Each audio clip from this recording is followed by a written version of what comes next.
हमारे देश भारत में 3 राष्ट्र पर्व मनाए जाते हैं। 26 जनवरी मतलब गणतंत्र दिवस, 15 अगस्त यानी कि स्वतंत्रता दिवस और 2 अक्टूबर गांधी जयंती भारत के राष्ट्र पर्व हैं। ये तीनों ऐसे पर्व हैं जो किसी जाति या समुदाय के ना होकर हर देशवासी के लिए समान महत्व रखते हैं। हर भारतीय बड़े हर्षोल्लास के साथ इन राष्ट्र पर्व को मनाता है। चूंकि गणतंत्र दिवस भारत के बेहद महत्वपूर्ण दिवसों में से एक है, ऐसे में गणतंत्र दिवस पर निबंध लिखने या गणतंत्र दिवस पर भाषण देने का चलन काफी आम है। भाषण देने से बच्चों और सुनने वालों को इस दिन के इतिहास के बारे में जानकारी मिलती है। इस दिन स्कूल, कॉलेज, विद्यालयों में निबंध लिखने की प्रतियोगिता का आयोजन किया जाता है। ये दिन हर भारतीय के जीवन में एक विशेष महत्व रखता है। ऐसे में विशेषकर विद्यालयों में छात्रों को इस दिवस को लेकर जागरूक करने के विचार से गणतंत्र दिवस पर निबंध लिखने का काम किया जाता है। कई बार तो स्कूली परीक्षा में भी अच्छे अंक के लिए गणतंत्र दिवस पर भाषण या निबंध लिखने से संबंधित प्रश्न पूछे जाते हैं। वहीं कई बार विशेष कार्यक्रमों में छात्रों को गणतंत्र दिवस पर कपाड़ भाषण देने के लिए भी कहा जाता है। कई छात्रों की हिंदी विषय पर पकड़ कमजोर होती है। ऐसे में गणतंत्र दिवस पर निबंध लिखना या किसी सभा में 26 जनवरी पर भाषण देना उनके लिए आसान काम नहीं होता है। तो आप सबों का ज्यादा समय ना लेते हुए चलिए शुरू करते हैं। आप सभी को गणतंत्र दिवस की हार्दिक बधाई। यहाँ पर उपस्थित आदरणीय प्रिंसिपल महोदय, सभी अध्यापक गण और प्यारे छात्र,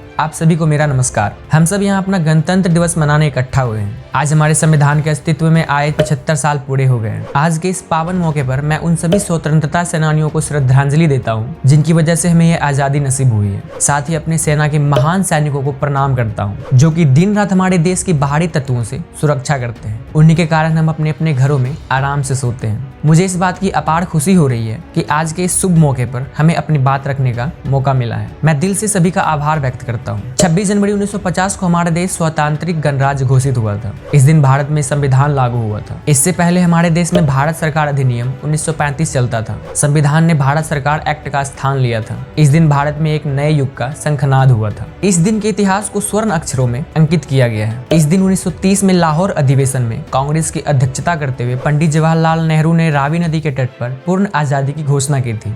उन्होंने कहा था, आज से हम स्वतंत्र हैं और देश की स्वतंत्रता प्राप्त करने के लिए हम अपने प्राणों को स्वतंत्रता की बलि पर होम कर देंगे और हमारी स्वतंत्रता छीनने वाले शासकों को 7 समंदर पार भेजकर ही सुख की सांस लेंगे। हमें 15 अगस्त 1947 को ही आजादी मिल गई थी, लेकिन हमारा संविधान 1946 से ही बनना शुरू हो गया था और इसे बनने में 2 साल 11 महीने 18 दिन का समय लगा था। 26 नवंबर 1949 को अपने पूर्ण रूप में बनकर भारत के वासियों को सौंप दिया गया और 26 जनवरी 1950 को पूरे देश में संविधान लागू कर दिया गया। तभी से हर साल हम बड़े जोश और उत्साह के साथ इस दिन को गणतंत्र दिवस के तौर पर मनाते हैं। ये पर्व पूरे देश में बड़ी धूमधाम से मनाया जाता है। आज के दिन सभी सरकारी ऑफिसों में राष्ट्र ध्वज फहराकर अवकाश होता है। राजधानी दिल्ली में तो गणतंत्र दिवस की रौनक देखने लायक होती है। महीनों पहले से इसकी तैयारियां शुरू हो जाती है। बच्चे, बूढ़े सभी को इस पर्व का इंतजार रहता है। सभी स्कूल, कॉलेजों में विशेष कार्यक्रमों का आयोजन किए जाते हैं। सुबह 8 बजे के करीब हमारे राष्ट्रपति झंडा फहराते हैं। सभी सरकारी और निजी संस्थानों में हमारा राष्ट्र झंडा लहराता है और पूरा देश एक स्वर में राष्ट्रगान गाता है।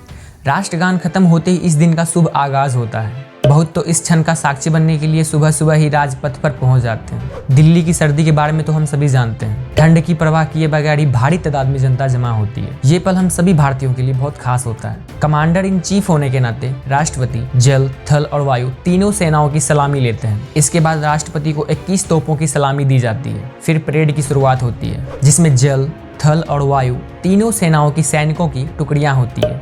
इन टुकड़ियों में एक बैंड ग्रुप भी होता है जो बाजा बजाते हुए परेड करते हैं। एक के पीछे एक टुकड़ियां क्रमबद्ध तरीके से चलती है। बैकग्राउंड में सभी ग्रुप के बारे में हिंदी और इंग्लिश दोनों भाषाओं में अनाउंसमेंट होती है।